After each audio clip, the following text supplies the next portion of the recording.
O vídeo de hoje tem dois personagens centrais, Mbappé e Tite. Like no vídeo, se inscreva, ative o sininho rumo a 200 mil inscritos por aqui. Copa do Brasil continua hoje. Botafogo e Vitória, um duelo de Série A no Newton Santos. Meu palpite, vitória alvinegra no jogo de ida. E você pode conferir as cotações da Copa do Brasil, da Europa League, né? As semifinais da Europa League também chegando. Tá tudo no Aposta Ganha, tem odds supremas.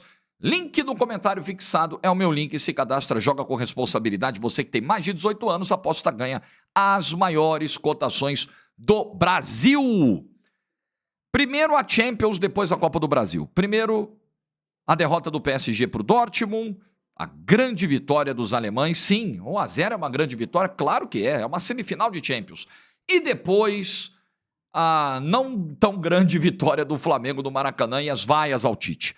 Mas vamos começar aqui com Mbappé. Ué, Jorge, o Mbappé é o personagem do jogo? Por que tudo gira em torno do Mbappé? Bom, é o jogador mais caro em campo do confronto, é o mais talentoso do confronto, é o mais badalado do confronto, e foi um dos mais apagados do confronto? Não, acho que é um exagero. Ele mandou uma bola na trave, por exemplo, no segundo tempo. Uma belíssima batida, uma belíssima chapada. Poderia ter feito um golaço. Mas para os padrões estabelecidos por ele mesmo, sim, foi uma jornada discreta do Mbappé. Como foi discreta a participação dele no confronto contra o Barcelona? Apesar de marcar 2 gols, um deles de pênalti, mas ele não foi o protagonista do confronto. O Dembélé jogou mais bola que ele no confronto, o Rafinha jogou mais bola que ele no confronto, o Yamal jogou mais bola, o Barcola talvez tenha jogado até mais bola que ele no confronto, mesmo não tendo jogado os 180 minutos. Então, pensando no jogo de volta na terça-feira, é óbvio que o Paris Saint-Germain tem possibilidade de conseguir a virada em casa. Mas isso passa necessariamente pelo brilho do Mbappé. O Mbappé não pode ter na terça-feira que vem uma outra noite tão pouco participativa como ontem, principalmente sem a bola. Sem bola é um a menos. Sem bola o Mbappé não aparece, não ajuda, não marca, não pressiona, e com bola ele precisa do espaço. Me pareceu também uma movimentação do Mbappé pouco dinâmica, muito previsível. Aquela movimentação que é necessária para você abrir o espaço, fugir da marcação. O Mbappé, quando havia um desencaixe, quando havia ali um espaço que ele não gerava, mas que a defesa do Dortmund oferecia, ele conseguia levar algum perigo. Mas foram 2 lances no jogo. A bola na trave e depois a cavadinha, né? Um toquinho de bico pro Dembélé por elevação dentro da área. Só. Isso foi tudo o que o Mbappé fez em 90 minutos contra o Borussia Dortmund ontem na Alemanha. Então, acho que definitivamente não é um mata-mata brilhante do Mbappé. Tá longe disso. Ele foi a foto da classificação em Barcelona, ele vai para a torcida, pula a placa, abre os braços, os fotógrafos o perseguem, mas quem acabou com o confronto foi o Dembélé. O Dortmund ontem fez uma ótima partida, vai lamentar, verdade que o PSG mandou 2 bolas na trave do mesmo lance, né? Porque depois do chute do Mbappé, o Hakimi ainda manda uma bola na trave. O PSG também criou no segundo tempo algumas ocasiões claras, mas o Dortmund teve a chance de conseguir 2 gols de diferença, talvez até 3 gols de diferença, porque além do gol do Füllkrug, que é um baita gol, tá?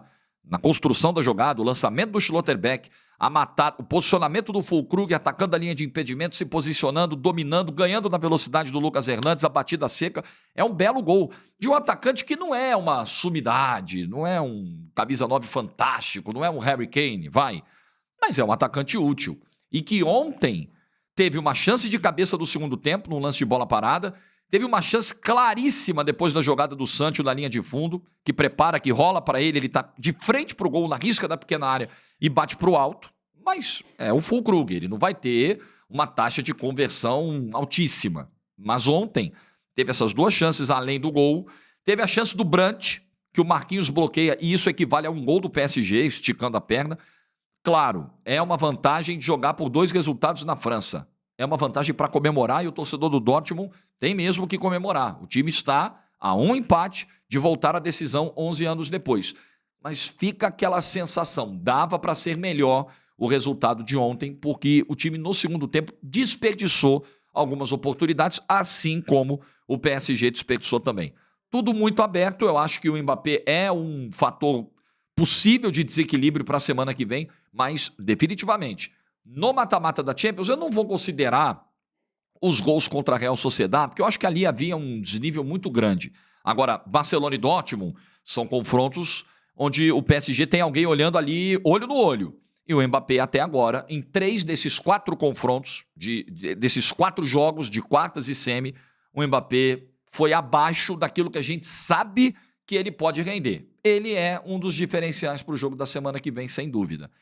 E por falar em atuações individuais, acho que vale aqui a gente destacar a partida do Sancho. O Sancho parece um jogador, parece outro jogador.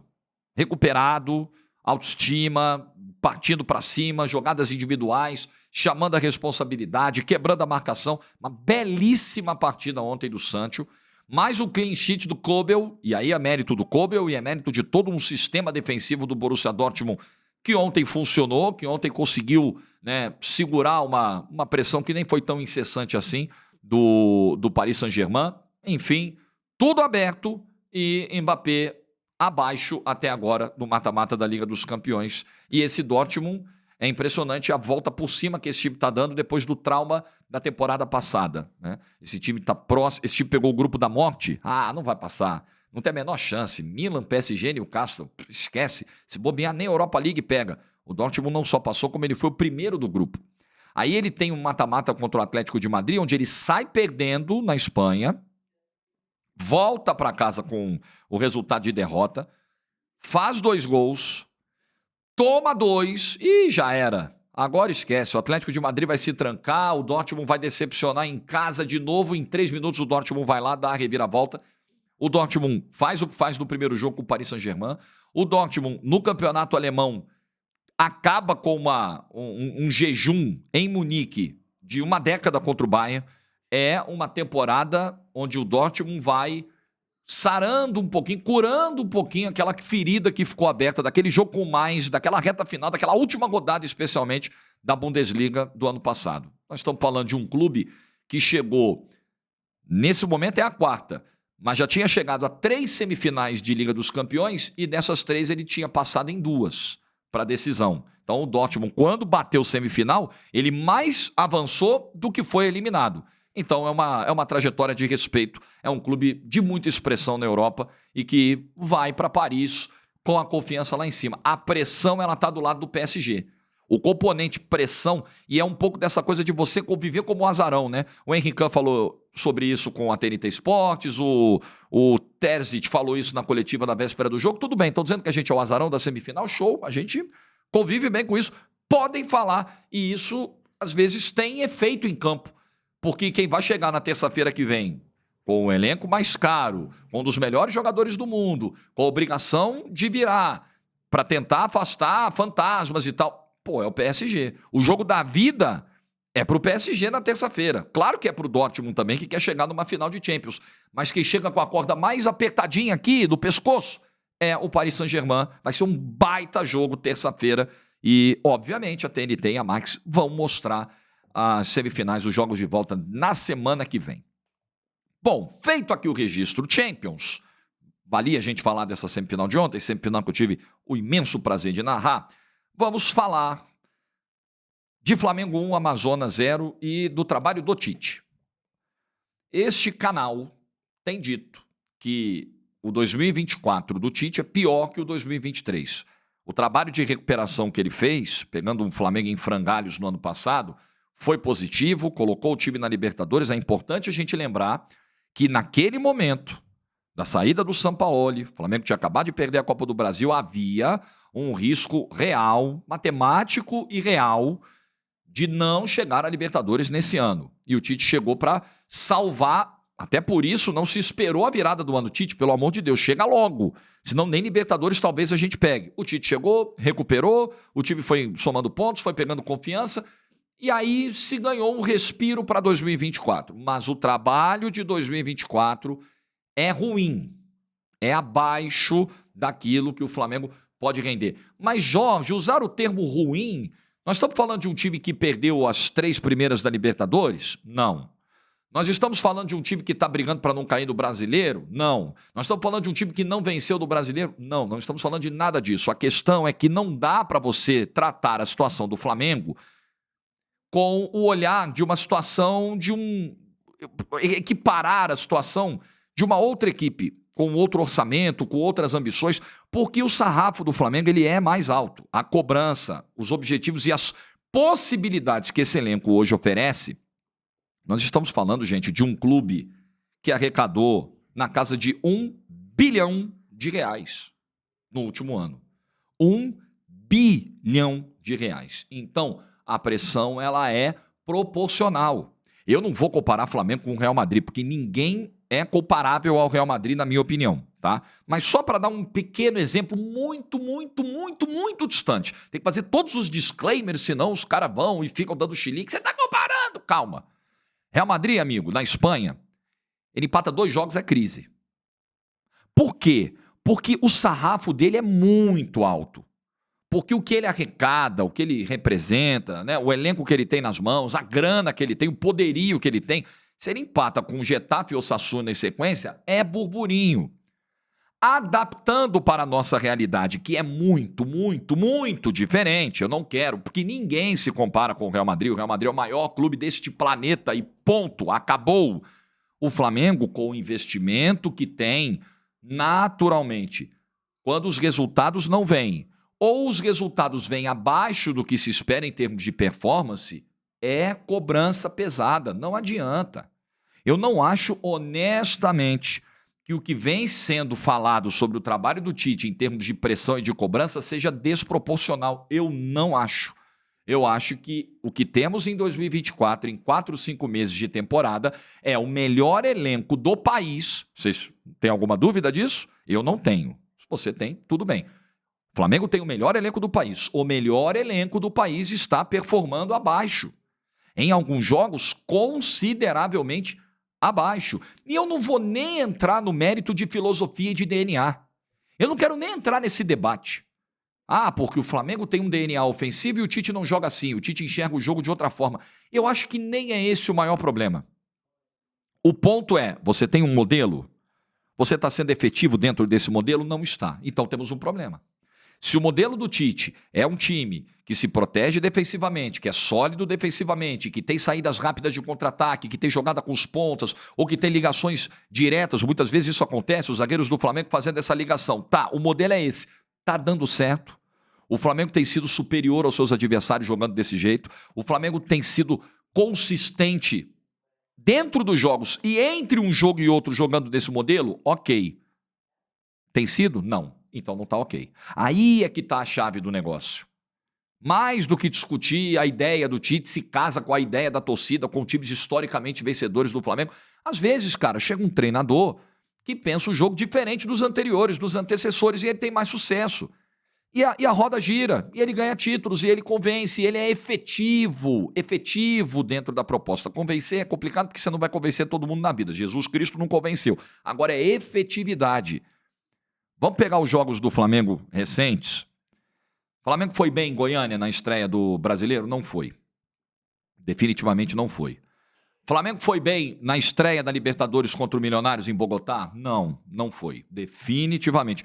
Ainda mais depois de abrir o placar e ficar com um jogador a mais em campo. Incrível, o time piorou. O Flamengo foi bem contra o São Paulo? Foi muito bem contra o São Paulo. Durante 60, 70 minutos, muito bem. Tomou sufoco no final do jogo, é verdade, mas foi bem. Foi bem contra o Palmeiras, um tempo sim, outro não, e com alguns titulares poupados. Contra o Bolívar, não foi, mas La Paz, 3.600, não vou gastar muito tempo, porque realmente é complicado. Mas não foi bem, né? Não foi bem. Foi bem contra o Palestino? Foi. Contra o Palestino foi bem. Que mais? Foi bem contra o Botafogo? Não. Foi um dos piores jogos do Flamengo no ano. Foi contra o Botafogo. Nada deu certo. O Flamengo circulava, a bola circulava, ficava com ela e nada. Foi bem contra o Amazonas? Não. Com um desenho parecido com o que a gente viu no domingo. 65, 67, 70% de posse de bola e circulando, o tempo passando, os zagueiros tendo que participar muito dessa construção.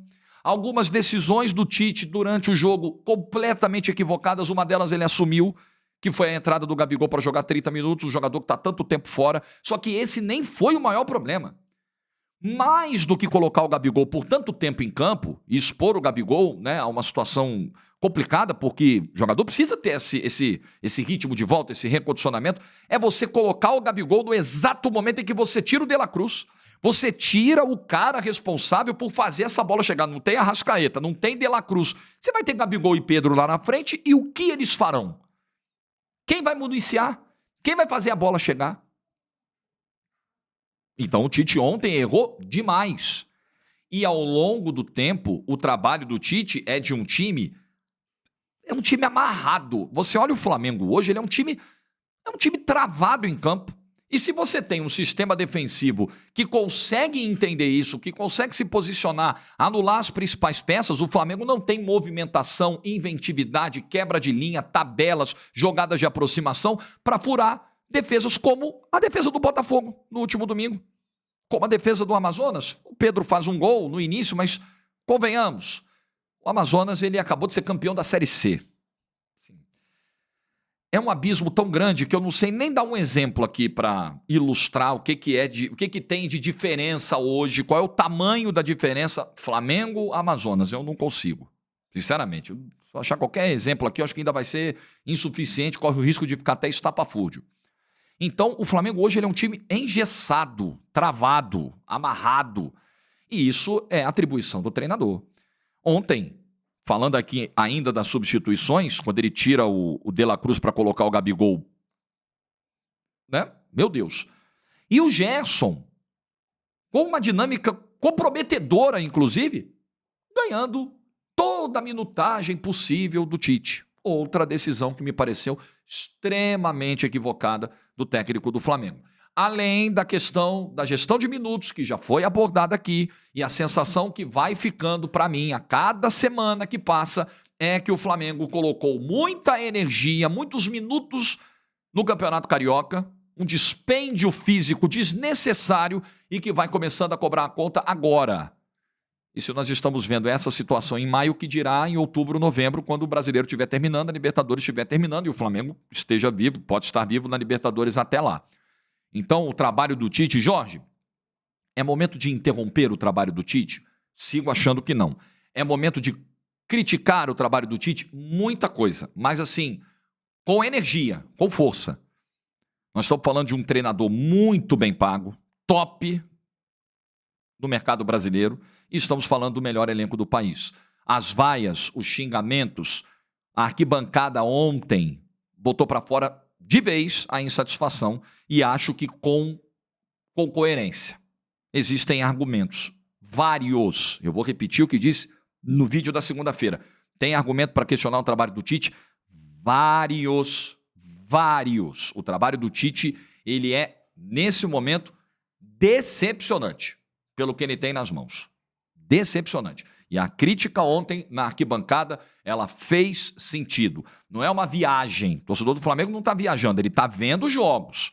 Ele está vendo jogo após jogo. E eu quero fechar com um ponto aqui. Eu acho que nós, que estamos desse lado aqui, precisamos também parar de colocar toda a vaia que vem ao Tite, que vem a qualquer treinador, nas contas de saudade do Jorge Jesus. Não é necessariamente isso. Eu acho que a gente pode aqui estar cometendo uma injustiça com o torcedor do Flamengo. É claro que o Jorge Jesus sempre vai ocupar o lugar especial no coração de todo rubro-negro. É óbvio. Não é para ser diferente mesmo. O que ele fez em 2019 foi mágico, foi incrível. Foi histórico para o futebol sul-americano, para o futebol mundial, talvez. Foi fantástico. Então é natural que se fale com carinho. É natural que quando você vê alguns jogadores ainda, cada vez menos, ainda fazendo parte desse elenco e que estiveram no time histórico de 2019, é natural você ter uma lembrança. Mas eu tô fazendo um exercício assim de não tentar poluir essa minha visão sobre o comportamento do torcedor do Flamengo, de entender, peraí, não tem necessariamente, não é só, é saudade do Jorge Jesus, são viúvas do Jorge Jesus, cara, não é bem isso. É o próprio trabalho, o trabalho de 2024 fala por si. O desempenho do Flamengo 2024, ele já dá motivos suficientes para a vaia que a gente ouviu ontem no Maracanã. Não tem nada a ver com o Jorge Jesus, não precisa ter a ver com o Jorge Jesus. Basta ver o que o time está fazendo em 2024. Então, às vezes, A gente fica com essa sensação, e por isso que é importante você sentir a arquibancada, ouvir a arquibancada, frequentar a arquibancada, não perder, para você entender melhor o sentimento do torcedor. O que está por trás de uma vaia? Quando a gente perde um pouco isso, quando a gente fica nessa coisa de, eu não torço por ninguém, eu não frequento a arquibancada, eu sou limpinho, a gente não consegue captar as mensagens que vêm da arquibancada. A gente confunde os sinais. Para mim está claro. Para mim, tem muito pouco de Jorge Jesus e de saudade nessa história. E tem muito mais de decepção com o Tite. A vaia de ontem foi pelo agora. Não foi pelo 2019. Foi pelo 2024. Isso, para mim, tá nítido. Quando a gente entende, quando a gente continua frequentando a arquibancada, a gente consegue entender melhor o que se passa na cabeça do torcedor que está lá na arquibancada, chateado com razão. Há margem para melhora? Há. O Tite é um grande treinador, o Flamengo tem um grande elenco. Mas, o tempo está passando, a paciência está se esgotando e o técnico do Flamengo precisa dar uma resposta imediata. Né? Grandes responsabilidades, né, professor? É isso. Treinando o melhor elenco do Brasil, precisa reagir. É simples. O que você pensa? Like do vídeo se você ficou até o final. Boa quinta-feira para todo mundo. Deixa a sua opinião nos comentários. Juízo e tchau.